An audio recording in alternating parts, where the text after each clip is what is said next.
The Florida Gators are your 2025 national champions. They're not my national champions though, that's Mississippi Valley State. How can you argue with this graph? Shout out Delta Devils.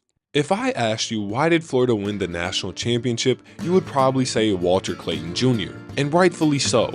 He had one of the most impressive 6-game stretches we've ever seen as a college basketball community.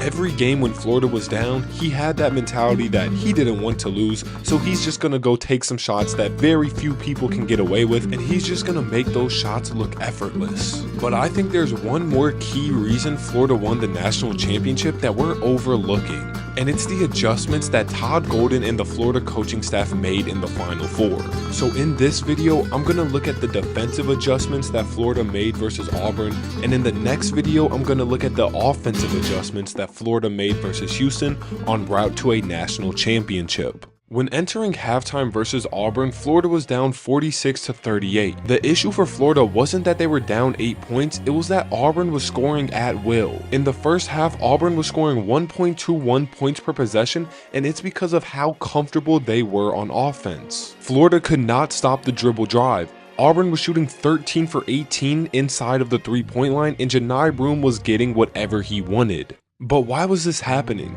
Why did Florida's defense look like a charity giving out layups in the first half? It's because of how Florida was choosing to guard the pick and roll and the lack of pressure they were putting on Auburn. This is the first possession of the game I want to look at, and it's a straight line drive by Denver Jones because Elijah Martin is on his heels. He's not pressuring the ball at all. Denver Jones is way too comfortable, and it's an easy layup. In this clip, look at the space between Will Richard and Denver Jones. Because of this space, Denver Jones gets downhill, splits the double team, and lays the ball up at the rim for the and one. There was just a lack of physicality from Florida that Auburn thrived off of. First, look at the space between Tahad Pettiford and Denzel Aberdeen. Then when Dylan Cardwell rolls, look at the lack of contact that both Walter Clayton and Will Richard make. So it's an easy dunk. This clip was the most outrageous instance in my opinion. After Chad Baker-Mazara inbounds the ball, he comes off a dribble handoff and makes a layup completely untouched. No one contested him, no one challenged him, everything was just too easy. All of these clips have a common theme. The Auburn guard dictates where Florida goes on defense, then they use the screen and get downhill to create an opportunity to score. But that's not all. They also had incredibly inactive hands. They only forced one turnover in the first half versus Auburn. And as bad as all of this may seem, it somehow gets worse. Their off-ball screen navigation was way worse than their on-ball screen navigation. These two plays illustrate what I'm talking about the best, and it's the exact same action. First, Miles Kelly is going to set a flex screen on the baseline for Johni Broome, and Florida knows that this will happen every possession for Auburn, so Alex Condon tries to run under it. Then what happens is they flip it into a pin down for a Miles Kelly 3. The reason that got so open is because Elijah Martin did not stay attached and he tried to shoot the gap. This possession 7 minutes later is the exact same thing as the first one. Miles Kelly is going to set that flex screen, which forces Alex Condon to get all the way behind him, so Johni Broome does not have position in the paint. Then Miles Kelly comes up for a wide open 3. Again, the only reason this gets open is because Walter Clayton is not attached and he tries to shoot the gap. But just wait, this is not what happens in the second half. This second half was a complete opposite of the first half. Florida outscored Auburn 41-27 and held Auburn to just 0.66 points per possession. If that doesn't sound crazy, let me give you another perspective. In the second half, Florida was able to cut down Auburn's efficiency by nearly 50%. In the second half, Auburn shot 5 for 14 inside the 3-point line, and they committed 13 turnovers. And it all starts with Florida's pressure and how they didn't allow Auburn to use ball screens.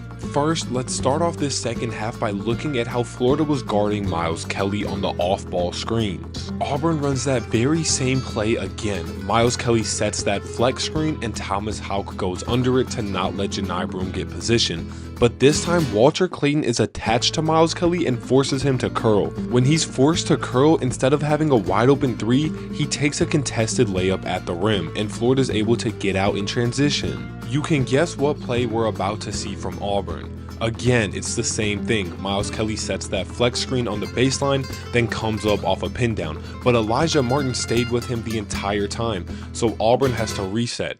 And after Florida made Auburn reset, they stuck with them the entire possession and forced a shot clock violation.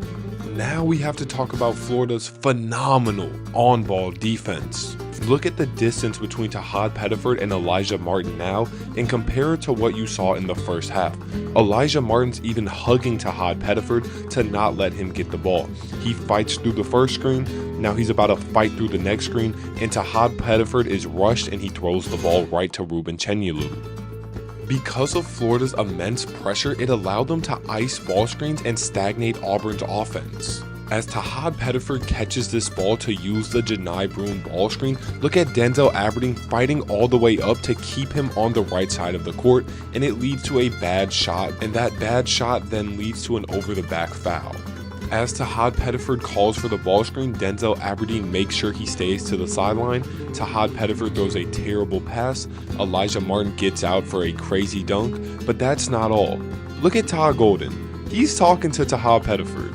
I love Todd Golden for this. Maybe Todd Golden got in Tahad Pettiford's head and that's why he had such a bad second half. I'm just saying. As Chad Baker-Mazara tries to get to his left hand, Elijah Martin puts so much effort into not allowing that, and his effort is rewarded with a terrible shot selection from Auburn. You know the saying, pressure makes diamonds, but pressure also bursts pipes, and in the second half, Auburn could not withstand the pressure from Florida. It felt like the two dunks from Elijah Martin were the exclamation points and completely demoralized Auburn.